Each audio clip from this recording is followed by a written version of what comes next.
Today, we're journeying back in time to meet a dynasty that, and I mean this literally, carved its legacy into the very bedrock of South India, the Pallavas.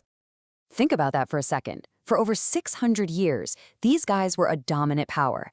They pioneered architectural marvels that you can still go and see today, and their cultural footprint stretched all the way across Asia.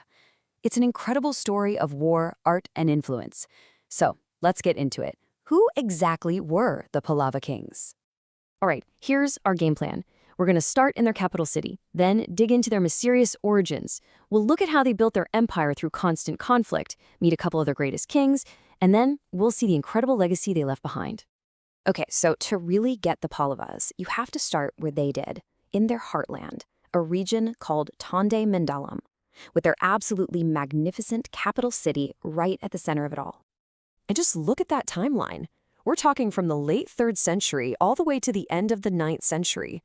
That is an incredible run, more than 600 years of influence, seeing South India transition from its classical to its medieval period. Now, the nerve center of their kingdom was the legendary city of Kanchipuram. You know, when the Chinese traveler Xuanzang visited in the 7th century, he was just blown away. He wrote that the city had something like 80 Hindu temples and 100 Buddhist monasteries. So this wasn't just some political capital, it was a buzzing hub of religion and culture. But here's where it gets really interesting. For a dynasty that was so powerful and lasted so long, their beginnings are, well, they're a total mystery. It begs the question, where did they actually come from? And the honest answer is we don't really know for sure. Historians just don't have a single definitive answer. The evidence is all fragmented, which has led to some really compelling but totally competing theories about where this dynasty got its start. It basically boils down to 3 main ideas. The first is that they were once subordinates to the Satavahana Empire up north, and then broke off and moved south. Theory 2, they were just an indigenous power, native to the Kanchi region itself. And then there's a third, more legendary theory that connects them to a marriage between a Chola prince and a Naga princess. The fact that we don't know for sure is a huge part of their early story. So from these murky origins, an empire was born. But, it wasn't built in some peaceful paradise. It was hammered into shape in the fires of constant warfare, basically stuck between 2 massive rivals to the north and south. Their whole history is just a timeline of one major conflict after another. In the 6th century, King Simhavishnu kicks things off by crushing the Kalabras. Then the 7th century is just dominated by this massive 100-year-long war with the Chalukyas. At the same time, they're constantly battling the Pandyas to the south.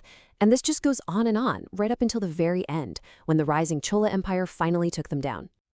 But right in the middle of all this fighting, something incredible happens. The Pallavas enter a golden age, and it's led by 2 of the most amazing rulers in South Indian history, a father and son who in so many ways were complete opposites, the artist and the wrestler. First, you've got Mahendravarman I. This guy was a true Renaissance king, long before the Renaissance. He was a patron of the arts, a writer, and a total game changer when it came to architecture. And you can see this incredible mix of talents right here. He's the guy who first came up with the idea of carving temples directly out of solid rock. I mean, think about it. That's a game changer, because it creates a permanent sanctuary, unlike the wooden temples before him. He even wrote a famous play. But don't let the artist thing fool you. He also had titles like Shatrumala, which means a warrior who overthrows his enemies. And then comes his son, Narasimhavarman I. And if his dad was the artist, this guy was the warrior through and through. His whole legacy is about military power and huge, monumental ambition. And man, did he live up to his nickname Mama Lal, which means the great wrestler. He did what his father never could. He marched his army north, beat the rival Chalukyas, and sacked their capital city, Vatapi. A massive, massive victory. And then he used that power and prestige to commission the incredible monolithic temples at Mahabalipuram. We're talking entire buildings carved out of a single piece of stone. So, empires rise and they fall, but the really great ones, they leave something lasting behind. And the Pallavas' imprint on history, well, it's absolutely huge. Their ideas in architecture and language would go on to shape South and even Southeast Asia for centuries. And you can literally watch their architecture evolve step by step. It's so cool. First, under Mahendravarman, they're carving temples into the rock. Then his son Narasimhavarman takes it to the next level, carving an entire temple out of one single giant boulder. And finally, later kings figured out how to build them from scratch, block by block, creating icons like the Shore Temple. This whole process laid the groundwork for pretty much all the temple architecture that came after. Okay, their stone temples are one thing, but this might be even more mind-blowing. They developed their own writing system, the Pallava script. And this script didn't just become the ancestor of modern Tamil. Through trade, it traveled. It hopped on boats and spread all across Southeast Asia, becoming the basis for scripts in places like Cambodia, Thailand, and Java. That's just an incredible spread of culture. Of course, nothing lasts forever. After those two giants, the dynasty continued for another century and a half, but the Golden Age was pretty much over.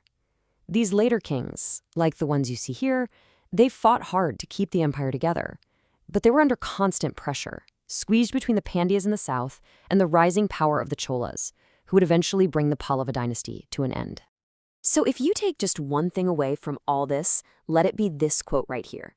Their single greatest contribution, the one that's still standing today, was their architecture. They didn't just build amazing temples, they wrote the rule book for how everyone else would build them for centuries to come. And that leaves us with a really fascinating what-if question, doesn't it? I mean, think about it.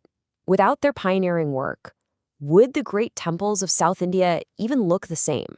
And would the written languages of an entire region, from India all the way to Thailand, have evolved in a completely different way?